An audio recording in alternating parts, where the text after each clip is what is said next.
wakatida Jesu, wakatitenga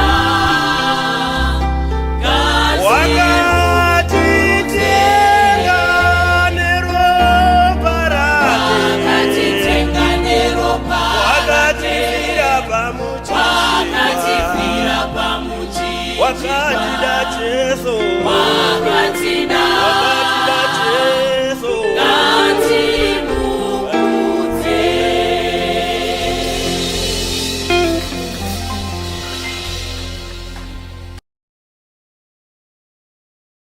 The feelings that the spirit man experiences within the presence of God, they have never been felt before by the body.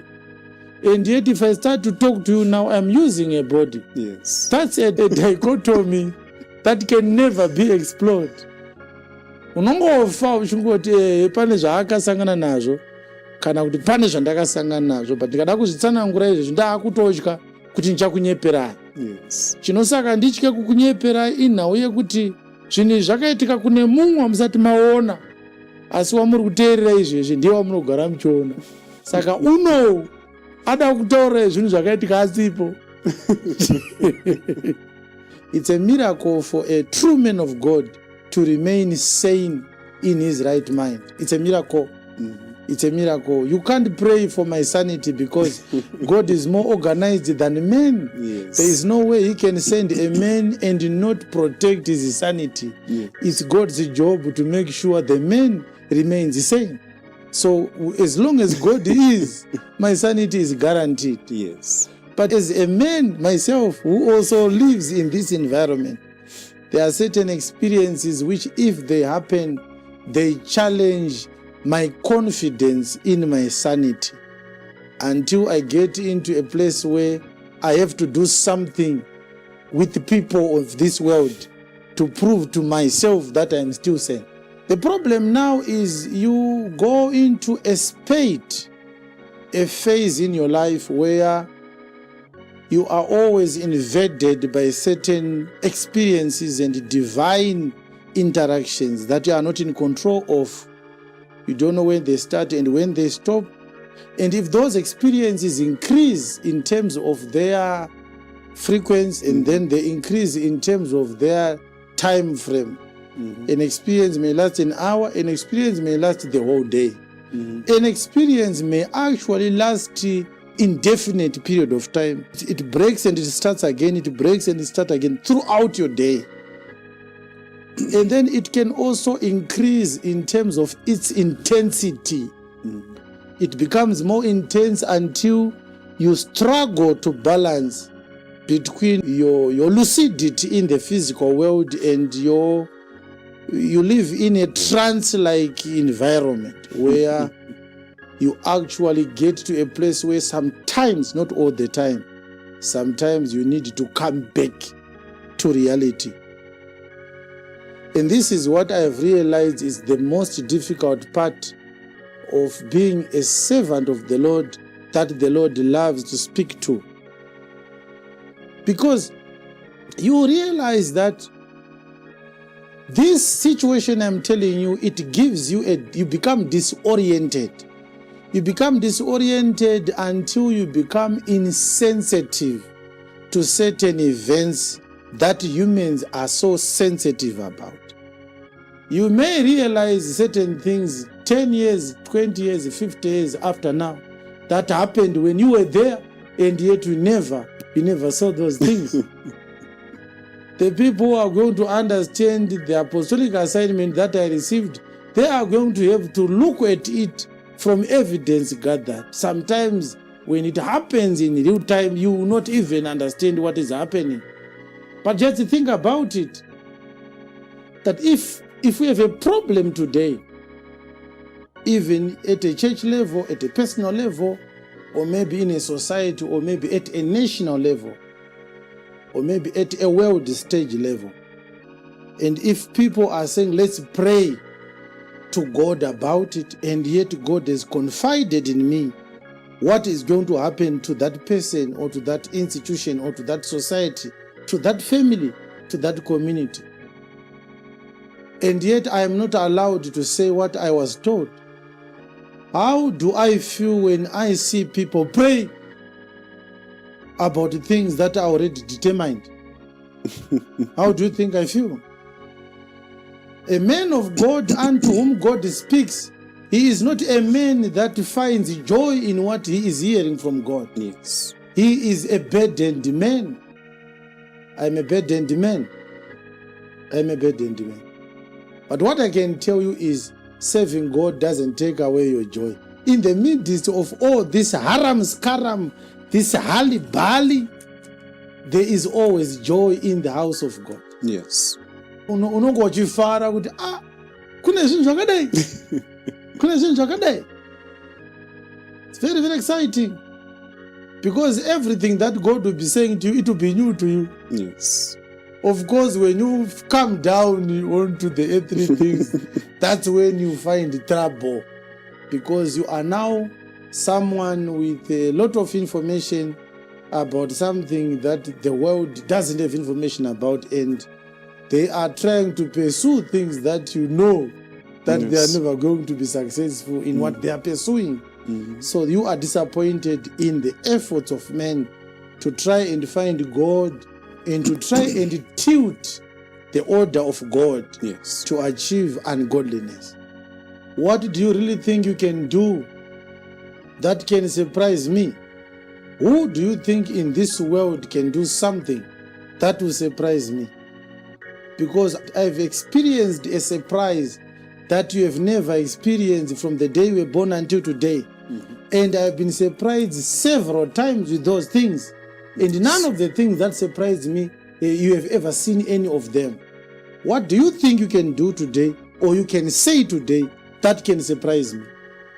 There are things that I'm excited by that you may never see for the rest of your life. Some of them I just share them as tidbits and sound bites by the sermons we are preaching to you. I introduce some of those things, and the sermons themselves, they also give you an insight into some of the things that surprised me. But when I preach to you, you don't find the surprise I found when this word came to me, because on the other hand, you are hearing a message spoken by a man. You are seeing someone with a mouth open, and you can hear my voice. And that's why you can write notes and say, I was excited by the sermon. Some of us, these sermons do not come to us through other men. How do you think the message arrived to me from God? Do you think God sends an angel to give me sermons? Have you ever thought about it? Iwe unonakirwa nevhangeri ndaroparidzwa nemunhu wanongochiona isomo shoko rinouya pasina chauri kuona. Izvozvo unofunga kuti chiri nomawo izvozvo. So how am I able to distinguish the voice of the devil and the voice of the Lord? Do you think the devil is quiet? Anotaura nena achindipa vhangeri, wakambozvibvunzwa kuti anotaura sei? Wakambozvibvunzwa kuti state yemunhu anenge achinzwa munhu iyeye kana ari munhu anotaura neniye anosara akaita sei kana uchipota uchinzwa zvinhu zvakafanana izvozvo? Hati yako inoita sei? Handizvo ukanzwa voice rapresident unovhunduka. Wazviona kuti chii chinoita kuti uvhunduke? Ndo voice rega rine authority rawati wanzwawo iroro. Ukasangana nerimwe voice rine authority inodarika yemunhu, unondozokwenyu kuti hausi kuvanzwa here vari kutaura president, kuti haiwo ndichateerera later again concentrate zvandiri kuita panapa.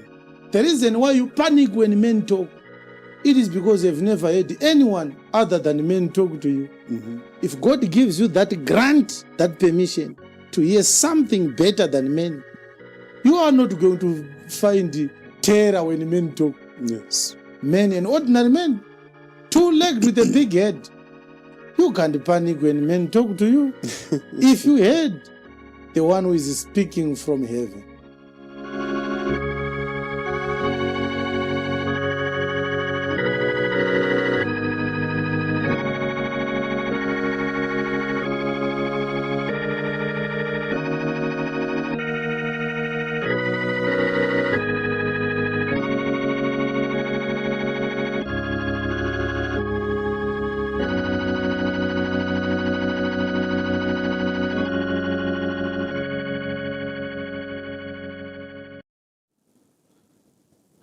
Greetings to you, believers everywhere in the world.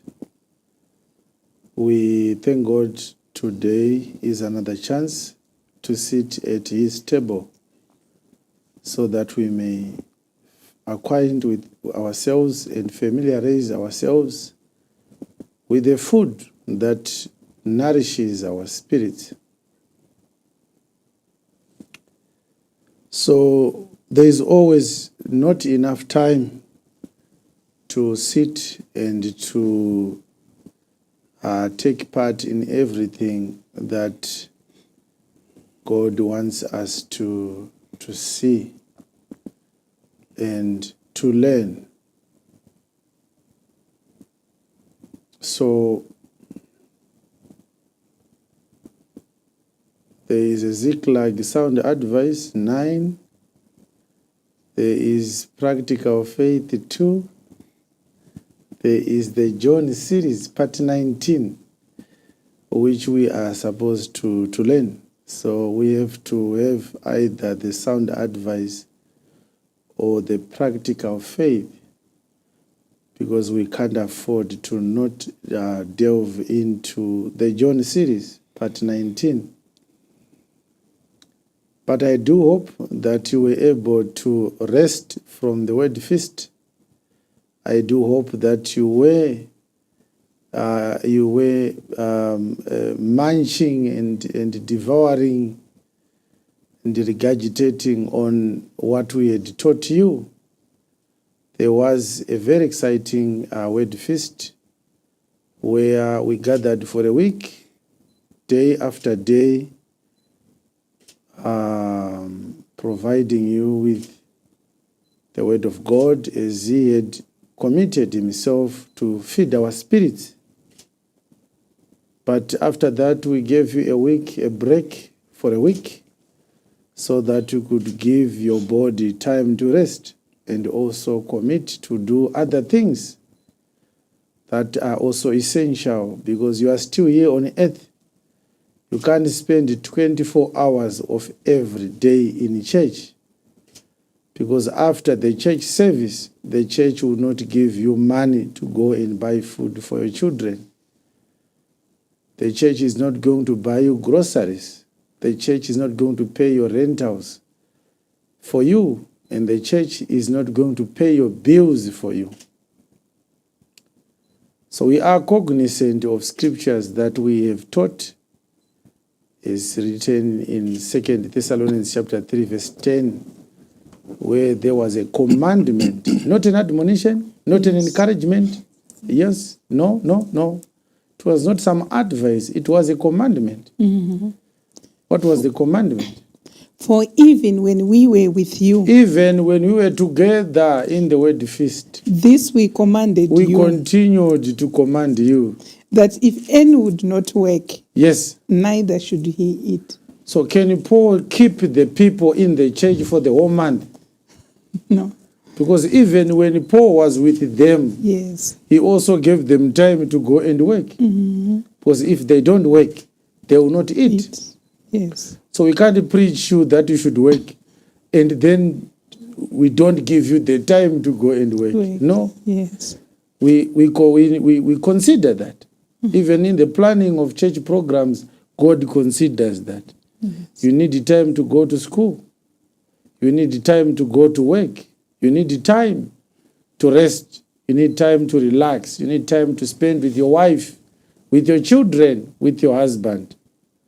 If the church takes all your time, it is now a cult. Very soon you are going to be impregnated by the men of God. Can't spend the whole month with the men of God. You need to go back to your husband. It's not spiritual, it's natural. Your body will start to miss your husband. And what will the man of God do for you? Can he pray for you to address that?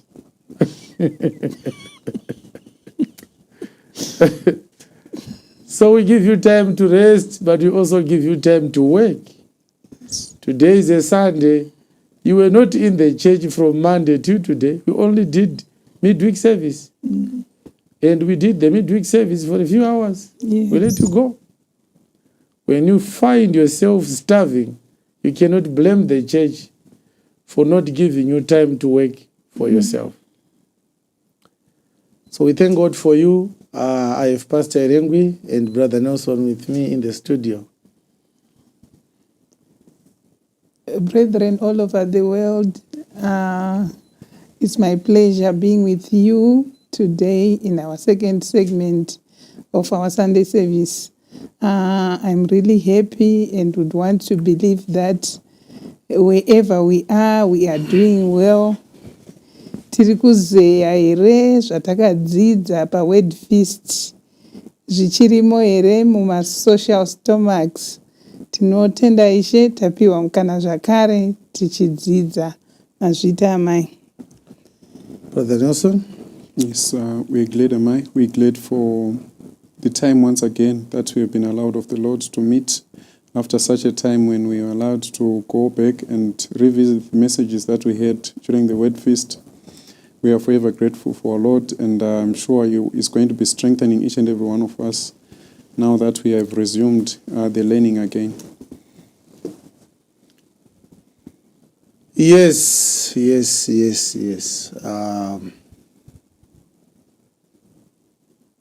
So we are going to do Ziklag sound advice 9.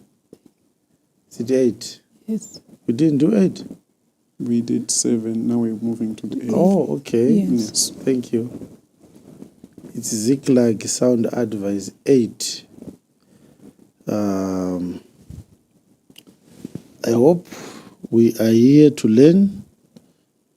I hope we are going to benefit from the advice that I'm going to give you.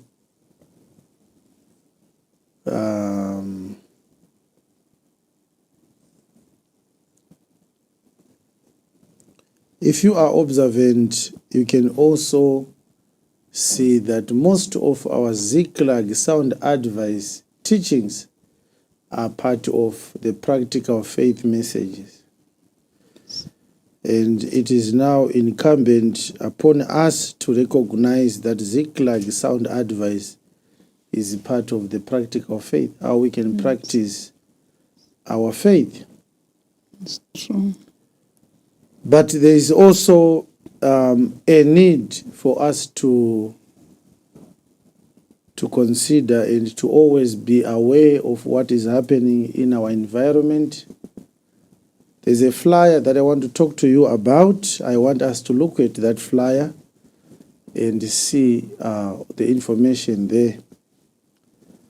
We are not really responding to this flyer because we are offended or that we think that the church is at risk or the church is being attacked. No, we are not responding because this gentleman who calls himself Evangelist Chivaka too, we don't see him as someone that we should really talk about. But then we have come across this flyer, and I think some of you have seen it. And maybe you were going to visit this man's YouTube or Facebook, whatever social media he uses to practice his religion. You were going to attend to this man because he wrote on this flyer that he is going to be debating with Apostle Chiwenga on the subject of the law. Evangelist T. Chivaka II versus Apostle T.F. Chiwenga. The subject was the law abolished? If this man was a journalist, like other journalists that we see on social media, we would not have responded to him. He would not. Journalists are usually very, very relevant professionals in our society. Some may not understand the value of journalism, but journalism is very important because it communicates to everyone things that are pertinent and things that are obtaining in their communities. If you are in Harare, you don't know what happens in Mutare. We need journalists to communicate to the whole nation what happens in Mutare. Those who are in Mutoko may not know you. They don't know your number. They don't know how to tell you the things that are affecting them. And those things that are affecting people in Mutoko may affect people in Bulawayo. Number one, because generally, if it is affecting people, every person should be concerned.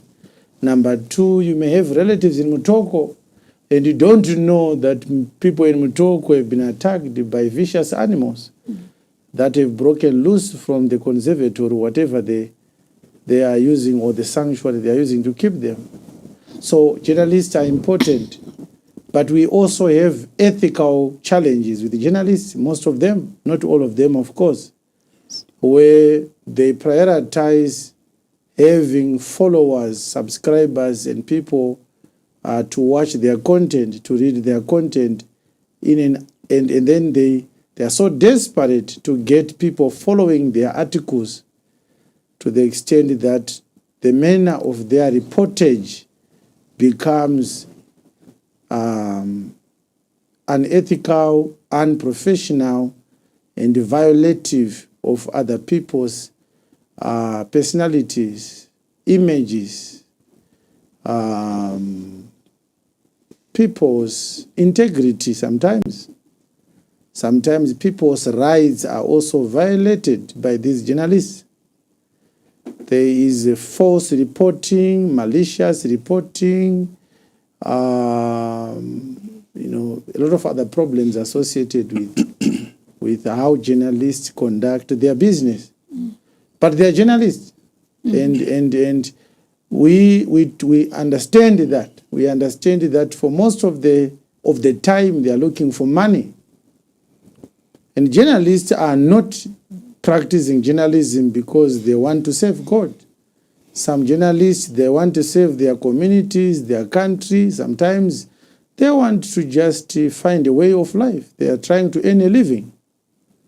So we cannot expect them to practice the principles of godliness in how they execute their journalism work. But when we see someone calling himself a man of God, or somebody who calls himself a child of God, the bar becomes higher, the expectations become higher. We want to see those who claim to be men of God doing things in a manner that shows, even though they are lost, but we must see a certain level of integrity in them. So looking back at that flyer by this so-called evangelist Chivaka II, this flyer is misinforming, because by saying Sunday the 10th of July 2022 at 10 a.m., he is going to be debating or fighting or engaging with Apostle T.F. Shwenga on the subject of the law without, number one, talking to us about it. Yes. We don't even know him. When I saw this flyer, that was the first time I knew that such a person exists. I've never heard his name before. He has never spoken to Pastor Baloyi asking for our involvement in whatever he's doing. As a church man, this is very, very pathetic, very, very demeaning on his part. Yes. If he had said, Evangelist T. Chivaka criticizes Apostle Chwenga's message, then that was a different subject. He can criticize me. Yes. He is very, very much allowed to do so. And we don't find offense in that. We have been criticized for a long time. Sometimes we respond, sometimes we don't. For the most part of it, we don't respond when we see that arguments or debates are being conducted in an insincere way, with a an approach that seeks to ignite an unnecessary battle, an unnecessary fight, which is not objective. We don't engage. We engage when we see someone with a doctrinal position. If you want to fight Chiwenga, but if you don't have a doctrinal position, Chiwenga cannot engage you.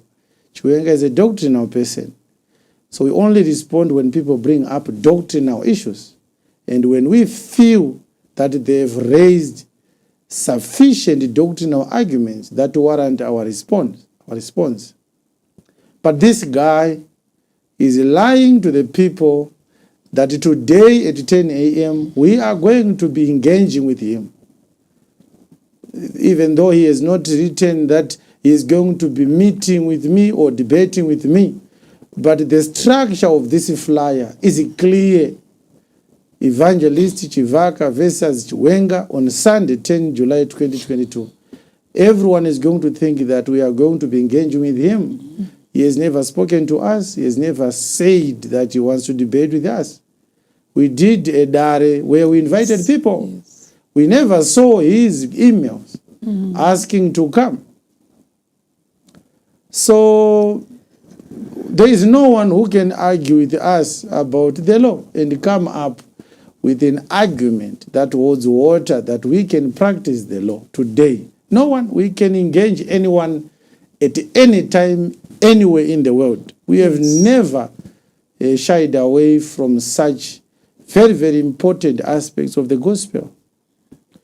But it's very misleading on his part to come up with such a lie and do a church service using my name. Obviously, is like a tick or a lice that he wants to be prominent by using my name.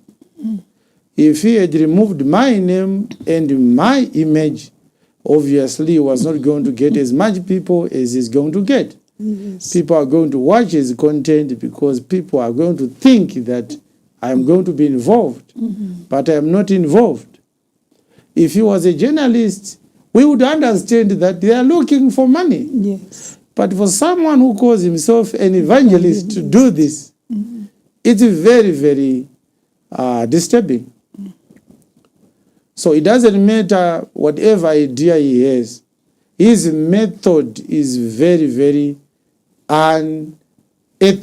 His conduct is undignified. It's too desperate for attention and is using my name to get attention. This is not the behavior of a man of God. We have never done what he is doing. We have sat down and we have exposed so many charlatans. We have used their content, their images, their videos, their speeches, their sermons, and their utterances. But we have never generated a video or a flyer where we said to the people, we are going to debate with Emmanuel Makandiwa without having a conversation with Emmanuel Makandiwa. Yes. We don't do that. You see. So this is a very desperate act, and I just want believers to not be swayed when they see such things. We will never do things like this without telling our people.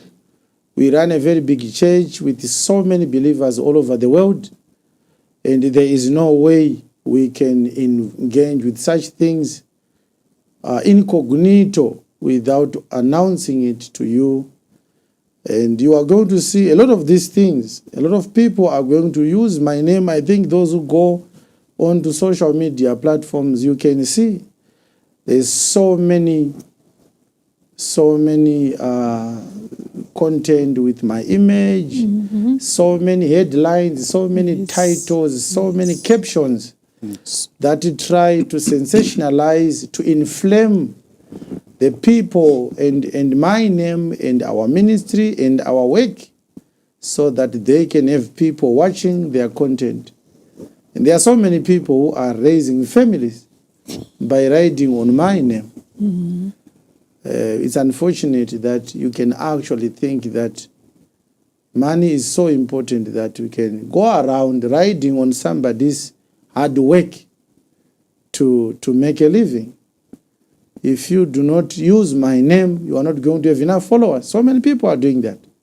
That is not right. Mm-hmm. There are a few journalists that do not do what these guys are doing. They just want to inform the public of what we are doing. Mm-hmm. But some of them, they write very, very inconsistent titles and headlines to their content. They say Apostle Shwenga said this, but if you watch what I said and what they said was the title of their video, there is no relationship.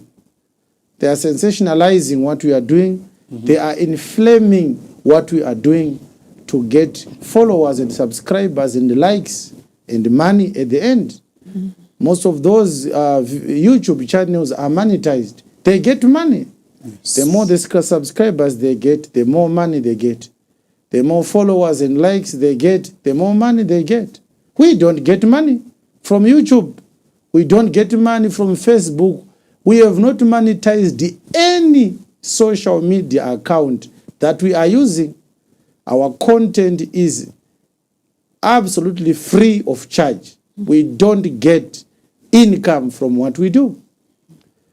We have received so many adverts from SoundCloud asking us to monetize our SoundCloud account because we have so many viewership and listenership on SoundCloud. We have not done that. It's not because we don't want money, but we are principled. We have a certain way of doing things. We don't behave like everyone. There are boundaries to what we do. Yes. The gospel is not for sale. Yes. So be cautioned and be advised, believers, beware of vouchers. Now, coming to Ziklag sound advice 8. I don't know exactly what the Lord wants us to learn, but I'm sure that He wants us to start by reading the book of 1 Thessalonians. 1 Thessalonians chapter 5, verse 14. Now we exhort you, brethren, warn them that are unruly, comfort the feeble-minded, support the weak, be patient toward all men.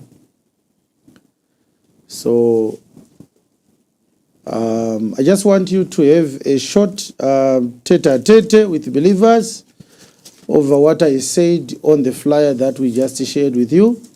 When we come back, we are going to go straight into Ziklag Sound Advice 8. Thank you.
Amen.